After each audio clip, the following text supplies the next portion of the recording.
Last time, I gave you some strategy tips for the new gamer looking to build a game collection.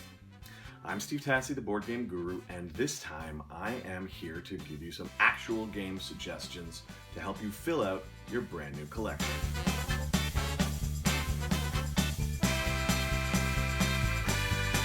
If you haven't already heard of them, I highly recommend that new gamers look into a German award called the Spiel des Jahres.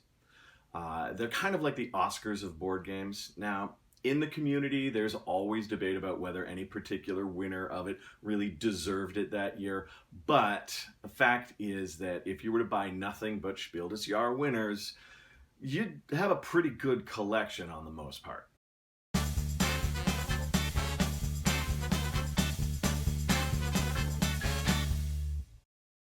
Some Spiel des Jahres winners have become so successful that they are on their way to becoming household names, and they're sold in mainstream stores like Barnes & Noble, Target, Toys R Us, Chapters, Indigo, and so on. But you don't need a game expert to tell you to buy an award-winning game that sold millions of copies worldwide. Let's go a little deeper than that. Auction games are very common. Even Monopoly has auction rules if you're playing the game properly. I highly recommend Stefan Dora's For Sale. It's a game for 3 to 6 players and it plays in about 30 minutes. You are trying to get rich in the housing market by buying houses for as little as possible and then acquiring valuable checks for them when you flip them. Another good auction game is Reiner Knizia's Raw. Guessing games are a pretty popular subset of the party game genre. Pictionary, Taboo, and Cranium are just some examples of mainstream games that have a guessing element to them. Just One is 2019 Spiel des Jahres winner, and I highly recommend it. It is a cooperative word guessing game. It's nice and small, portable, and the price won't break the bank. Social deduction games are an immensely popular genre these days. The Resistance and its sister game Avalon are two of the best entry-level games. In the Resistance, you are members of a rebel organization trying to take down a corrupt government. Some of you are secretly assigned the role of spies for the government, trying to destroy the Resistance from within. Players take turns being the leader, assigning other people to missions, and the first team to get 3 missions to go their way wins the game. Now, one of the most highly lauded social deduction games out there is Battlestar Galactica, but it is out of print right now, and it's very hard to get and pretty expensive if you can find it. It's also about 2 hours long when you play it, and that's a little more complicated than what you want to get into, probably with a starting collection. Other entry-level social deduction games that you might want to try are A Fake Artist Goes to New York or Saboteur. Both are excellent, lightweight, and portable. The most commonly taught game at my work is Go Splits. It is a reaction game from designers Jacques Zimet and publishing house Zachum Spiel. It's a great example of speed-based games. The card is revealed. Players are quickly trying to determine what is the right object to grab off the table in order to earn the card. Player who earns the most cards wins. It's good for 2 or more players. As long as everyone has a fair chance at reaching to the objects at the center of the table, you can play with any number of people. Other fun reaction games include Happy Salmon or Spot It. 5-Second Rule is a good one that brings in a trivia element to it.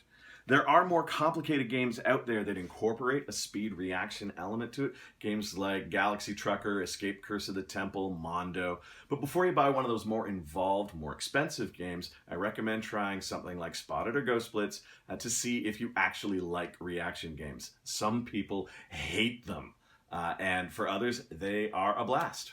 So, it's always a good idea to try a cheap version of a game to see if you like its core mechanic.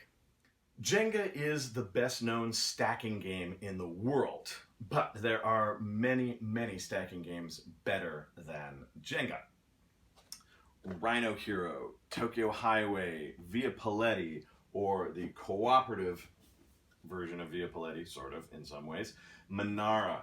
These are all great stacking games where the goal is to stack stuff on top of each other and hope you don't knock it over. One of my favorites is Vertigo by TCG. This is a great set of components with, unfortunately, a lousy set of rules. So if you get it, and I recommend that you do, I also recommend that you play with the following rules instead of what's written in the game. Divide all the cards evenly between the players, setting aside any that you can't divide. Those will come back later. The goal of the game is to get rid of all your cards. You take a card, you slot it into the card or a card on the structure, matching color to color. If you drop your card or you knock any cards off the structure, well, those cards are all added to your collection, including, if you're the first person, any of those extra cards that were set aside at the start of the game. If you slot your card in and it stays and nothing falls off, great, you've gotten rid of it. If you get rid of all your cards, you win the game. That's how Vertigo should be played, and I highly recommend it. Worker placement games give players a set of minions, agents, workers, whatever you want to call them, that players use to occupy spaces on the board and take actions provided by those spaces. In most worker placement games, when you occupy a space, you are also preventing anyone else from using that space. Lords of Waterdeep from Hasbro / Wizards of the Coast by designers Peter Lee and Rodney Thompson. This is one of my favorite and most accessible worker placement games. Players use their minions to hire wizards, warriors, and other adventurers to complete quests and earn points. Cooperative games are a massively popular genre these days. The most famous and highly lauded is Pandemic by Matt Leacock and Z-Man Games. It's not as hard to learn as it looks, but before investing time and money in Pandemic, you might want to check out Ken Gruhl's Cahoots from Gamewright Games. It's a card game for 2 to 4 players that's sort of cooperative Uno, but better than that. Hanabi and The Game are 2 other inexpensive, simple to learn co-op games to think about adding to your collection. As I've said in other videos, one versus many games are one of my favorite genres. Now, most of them are fairly complex, and to be the one takes a fair bit of effort and knowledge of the game. But there are some easy to learn, entry-level one versus many games. Jaws, which of course you've heard me talk about in other videos, as well as Scotland Yard, both by publisher Ravensburger. Scotland Yard is a winner of the Spiel des Jahres, and I wonder if Jaws might win for next year. Who knows?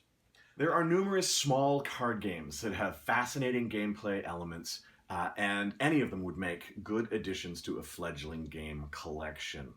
Six Snipped, No Thanks, Colorado, Point Salad, Star Realms are all strong choices. They're small games, they have small price points, they're portable, and they're varied. Roll and write is a genre that's been around since 1956 when Yahtzee first came out. You've probably played Yahtzee, so you've played a roll and write.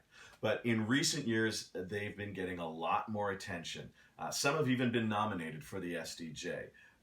Quicks, Gone Shown Clever, Second Chance, Bricks, Hex Roller, Welcome To. These are all great roll and write, or the card-based equivalent, flip and fills. They're a lot of fun. Again, small price point, usually small boxes, and they do something that very few games do. One video is, of course, not nearly enough to cover every genre, mechanic, or theme of game that you might want in your collection. But if you've got one game from each of the things that I've talked about today, plus maybe a couple of the more successful Spiel des Jahres winners, you will have yourself a versatile game collection that covers a lot of ground while still giving you room to grow and learn just what kind of games you really enjoy playing. If I missed your favorite entry-level game, tell everyone about it in the comments below. If there's a mechanic or a theme that I missed that you think I should tell people about for their brand new game collections, mention that too. I'm Steve Tassi, the Board Game Guru. happy gaming.